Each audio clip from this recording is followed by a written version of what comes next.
You are looking at Julian's pronunciation guide, where we look at how to pronounce better some of the most mispronounced words in the world, like this other curious word. But how do you say what you're looking for today? Let's learn once and for all how to pronounce those two words correctly in English. Let's start with the top word on your screen, which is pronounced in British English, year. This is like all the month in a year, calendar year. In American English, in the US, it's pronounced year. The bottom word is what you have on the side of your head, ear.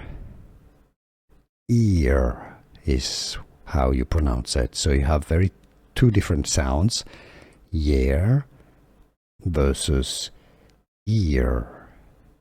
The bottom word is an E sound. The top word is an E sound. Year, ear. Can you hear the difference? Can you pronounce those two correctly? Let me know in the comments.